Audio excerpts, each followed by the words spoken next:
हमारे खास मुलाकात कार्यक्रम में आज हमारे साथ खास मेहमान हैं सत्य प्रकाश जी दादिश साहित्यकार। सत्य प्रकाश जी दादिश से हम इनके जीवन परिचय के बारे में जानेंगे, साथ ही इन्होंने कब से साहित्य सृजन शुरू किया इसके बारे में बखूबी इनसे बात करेंगे। आइए बात करते हैं सत्य प्रकाश जी दादिश साहब से।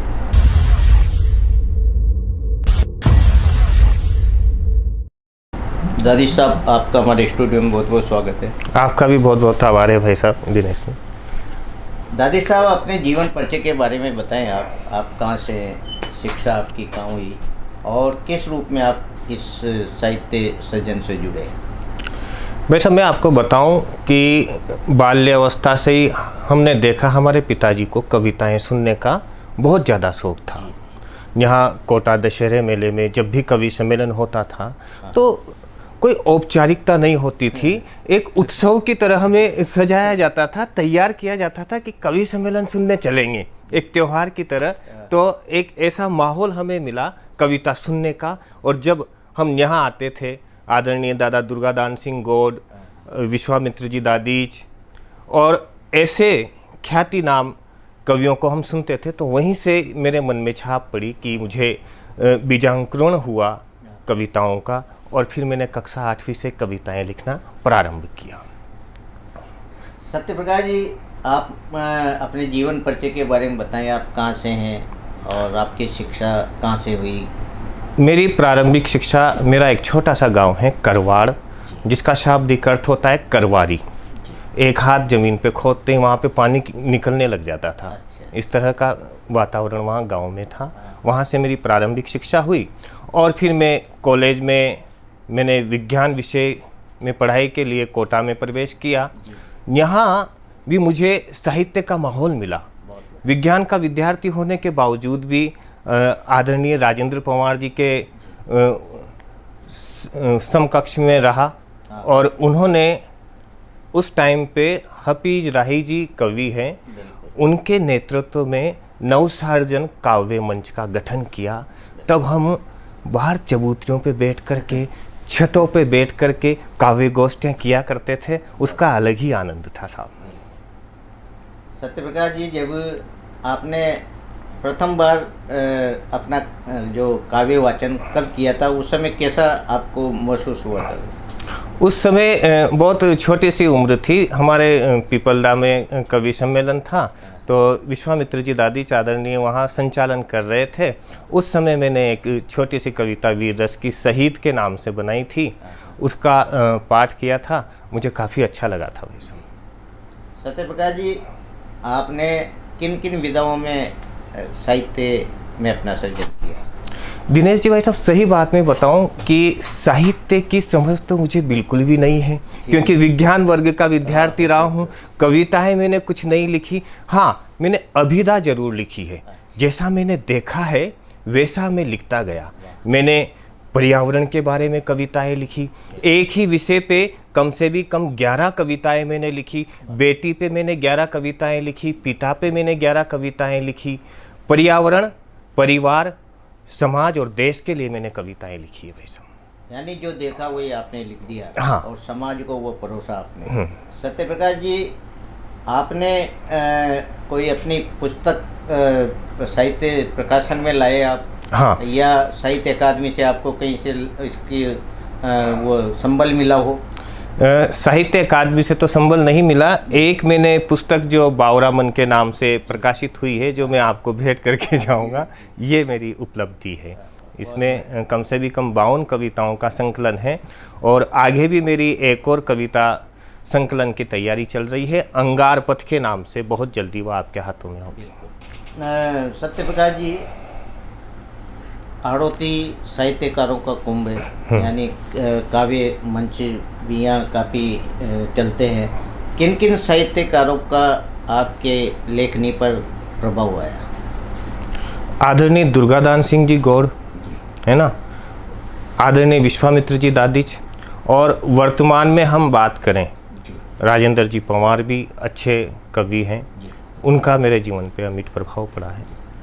आपने कोई रचना जो हमारे दर्शकों को सुनाए? बिल्कुल।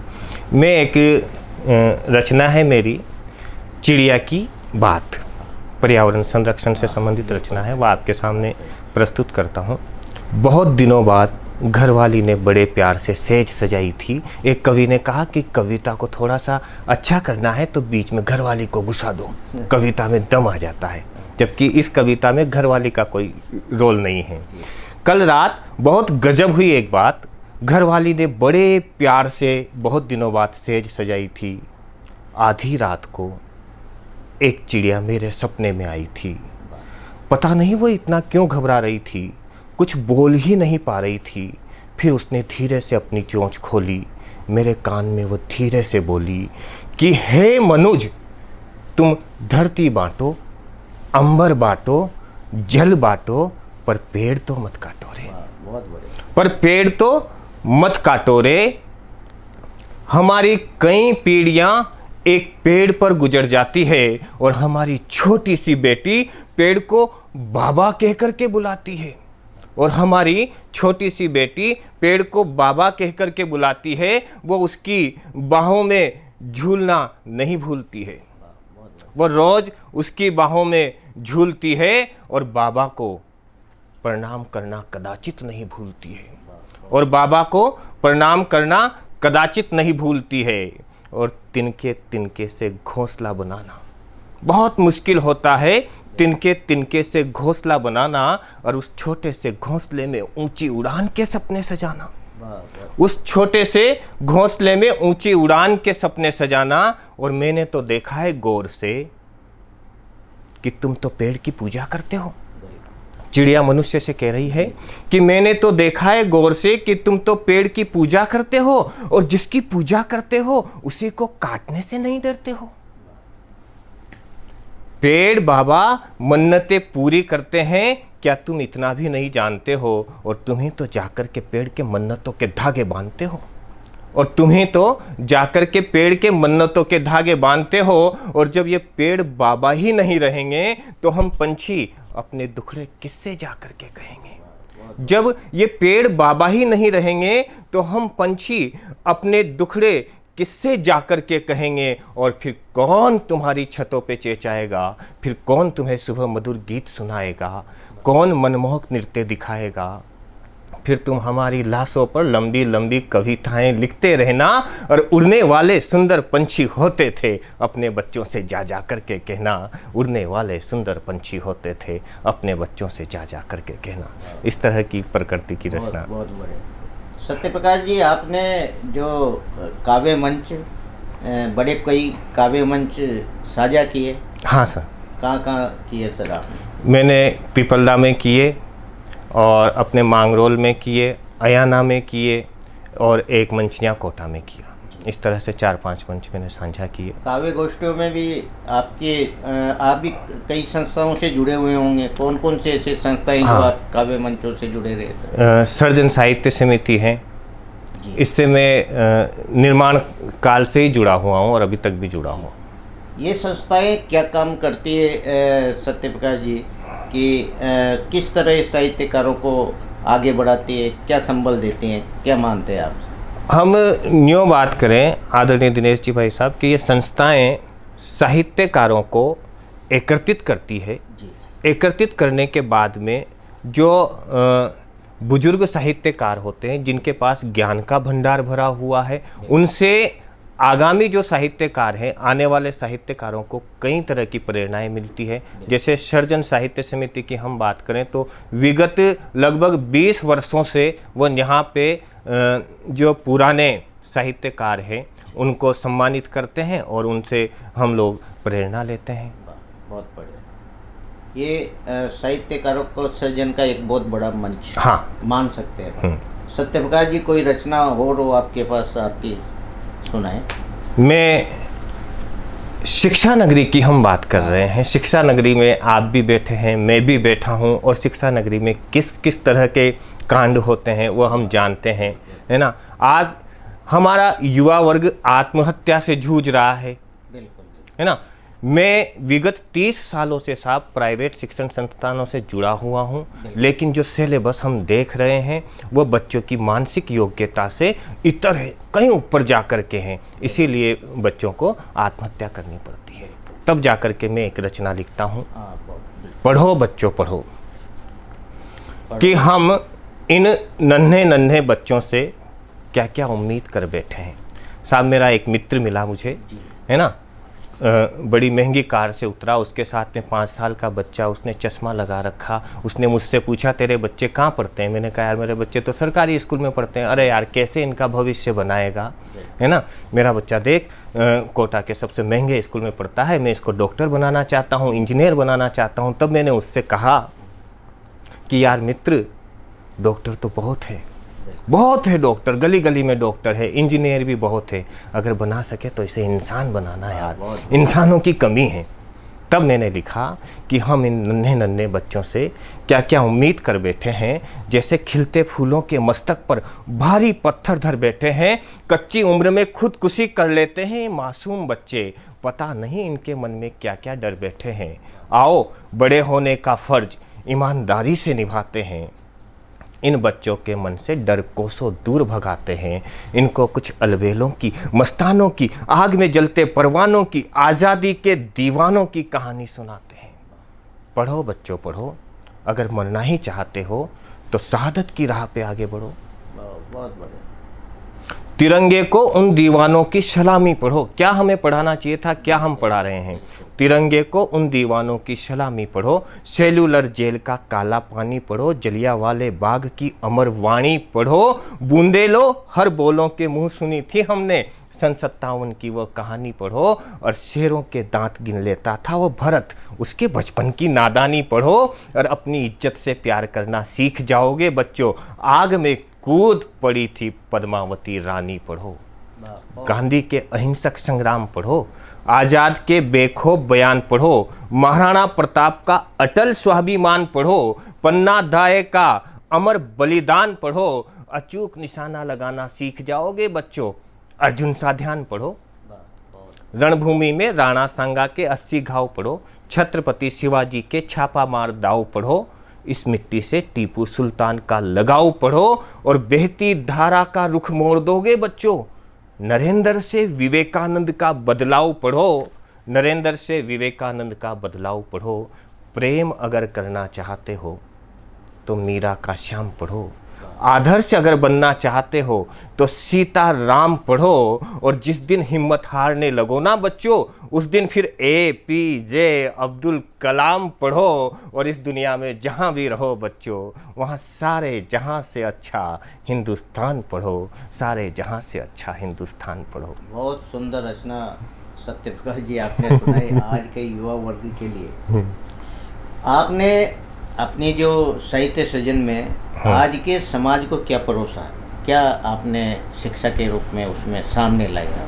मैं मेरे काव्य के द्वारा आज के समाज को यही परोसना चाहता हूँ कि ठीक है हम विकास करें, अच्छी बात है, लेकिन हमें जड़ों की तरफ लौटना पड़ेगा, जड़ों से हमें जुड़ाव रखना पड़ेगा। इसके संदर्भ में अगर आप आदेशित करें तो मैं एक छोटी सी हाड़ौती में, है ना, ताकि हमें किस तरह से जीना है मैं आपको पुराने दिनों में लेकर के चलता हूँ हाड़ौती के माध्यम से। वह दन भी काई दंचा, वह दन भी काई दंचा। आज ये स्थिति है साहब, घर में 5 सदस्य हैं, 5 सदस्य कमा रहे हैं, उसके बाद भी घर में शांति नहीं है। और पहले एक ही सदस्य कमाता था, 5 सदस्यों का पेट भरता था, घर में शांति थी। वह दन भी काई दंचा, साता का जीवन चा, कम रुपया पीसा कोडी धनचा, पर हाथ भरिया का मनचा। मोबाइल कोई नचा, मनक मनक सु बाता करे चा, कोई का जरा सो भी कड़ेस हो चा, तो आरखांदा पर हाथ धरे चा, बना छल कपट, बना लाग लपेट का निश्चल संबंध चा। वह दन भी काई दंचा, साता का जीवन चा, कम रुपया पीसा कोडी धनचा, पर हाथ भरिया का मनचा। पुराना लोग जबान का पाका छा, पुराना लोग जबान का पाका छा, सच झूठ को न्याव तोड़ता, सच झूठ को न्याव तोड़ता, गंगा जी का लोठा और मंदिर का आखा छा। फिर भले सु जीवन वनवासी क्यों न जाओ, अटल वहां का वचन चा, वह दन भी कायदन चा, साता का जीवन चा। जरूरी चो सांझ पड़िया घर में टम्प हो वो आरती, और जरा सी बुखार भी आ जाओ ची तो माई 17 बार मरचा वारती, नजरा उतारती, और माई की लुगड़ी का पल्लू गर्मी में बीजनी और सर्दी में कंबल चा, वो दिन भी कायदन चा, साता का जीवन चा। और बचपन कैसा था भाई साहब उस टाइम पे, बचपन स्कूल से आता ही बस्ता न फांकचा, स्कूल से आता ही बस्ता न फांकचा। आज तो स्कूल से आता ही बच्चों कोचिंग जा रहे हो भाई साहब, स्कूल से आता ही बस्ता न फांकचा, जिक आडी फिर रात में ही झांकचा, छोटी सी डंडी सु टायर दौड़ाऊचा, बेरिंग गाड़ी में मोजा खाऊचा, सतोलियो खो खो कबड्डी गुलाम लाकड़ी, पकड़म पकड़ाई छुपन छुपाई, जामो घनी बेमंटियां खाई, जामो घनी बेमंटियां खाई, धूड़ा में कलोड़ा करता। क्या बचपन था साहब, धूले में लौटने वाला बचपन, धूला में कलोड़ा करता बचपन चा, वह दिन भी कायदन चा, साता का जीवन चा। और गरीबी में भी आदमी की कितनी इज्जत थी साहब। फाटी बंडी, मेरे पिताजी के लिए ये पंक्तियां मैं डेडिकेट करता हूँ। फाटी बंडी टूटी मोचड़ियाँ, फाटी बंडी टूटी मोचड़ियाँ की भी शान ची, और पगड़ी पगड़ी बाऊजी का माथा पर इज्जत को निशान ची, पगड़ी बाऊजी का माथा पर इज्जत को निशान ची। वो पगड़ी का खातिर देखा मान घनी बार बकता घर का बर्तन चा, वह दन भी कायदन चा, साता का जीवन चा। ये बात है भाई साहब। सत्यप्रकाश जी, आपने हिंदी और माइड भाषा दोनों का ही समावेश आपके साहित्य सृजन में किया। तो माइड भाषा जो आप लिखते हो, तो ये आपका अनुरोध लिखना जारी रहेगा एक पुस्तक के माध्यम से, इस प्रकाशन के माध्यम से, क्या मानते हैं आप? मैं पुस्तक प्रकाशन के लिए तो नहीं कह सकता, पर मंचों के स्तर पर मैं हाड़ौती का जो काव्य है वह जरूर सतत रहेगा मेरा। जाते जाते सत्यप्रकाश जी एक रचना और हमारे दर्शकों को सुना के जाए आप। बिल्कुल, जैसा आप आदेशित करें।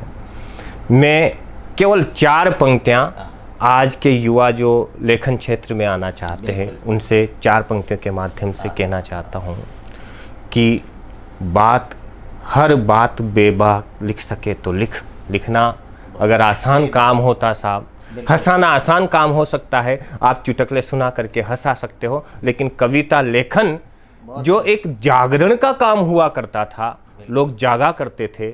हम आज़ादी के कवि सम्मेलनों को देखें या आपके और हमारे समय में जो कवि सम्मेलन होते थे, एक जागृति का संदेश जो होता था, हर बात बेबाक लिख सके तो लिख, नापाक पापियों के पाप लिख सके तो लिख, नापाक पापियों के पाप लिख सके तो लिख, हर बात साफ साफ लिख सके तो लिख, और गरीब के दुखों का हिसाब, गरीब के आंसुओं का हिसाब लिख सके तो लिख, गरीब के आंसुओं का हिसाब लिख सके तो लिख। बहुत बहुत धन्यवाद भाई साहब। सत्यप्रकाश जी, वास्तव में जो आपने जो आखिरी रचना सुनाई, यदि हर साहित्यकार ऐसी बेबाक बातें लिखने लगे तो समाज में एक जागरण का संचार होगा। ये थे हमारे साथ साहित्यकार सत्यप्रकाश दादी साहब। दादी साहब ने अपनी ओजस्वी रचना भी आप तक पहुंचाई, और समाज और जो पुराने जो संस्कार थे वो आज के युवाओं में देखने को नहीं मिलते, वो उसका भी इन्होंने बड़ा अच्छा वर्णन अपनी रचनाओं में किया। आज ये हमारे स्टूडियो में पधारे, आपका भी बहुत बहुत धन्यवाद।